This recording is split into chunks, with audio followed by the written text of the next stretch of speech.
Formal na tinanggap ng Philippine National Police ang 820 na bagong patrolman at patrolwoman na itinalaga sa mga National Support Units sa isinagawang oath-taking ceremony sa PNP Transformation Oval sa Camp Brigadier General Rafael T. Crame, Quezon City itong araw, December 26.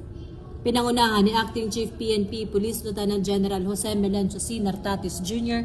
ang seremonya na bahagi ng calendar year 2025 at Ration Recruitment Program ng Pambansang Pulisya. Sa kanyang mensahe, hinikayat ni Police Lieutenant General Nartates ang mga bagong kasapi ng PNP na seryosohin ang kanilang pagsasanay na aniyay nagsisilbing pundasyon ng propesyonal, disiplinado at tapat na serbisyo sa mamamayan. Ang mga bagong patrolman at patrolwoman ay inaasaang sasailalim pa sa karagdagang pagsasanay bago tuluyang i-deploy upang mapalakas ang operational readiness ng PNP at mas mapahusay ang serbisyo publiko.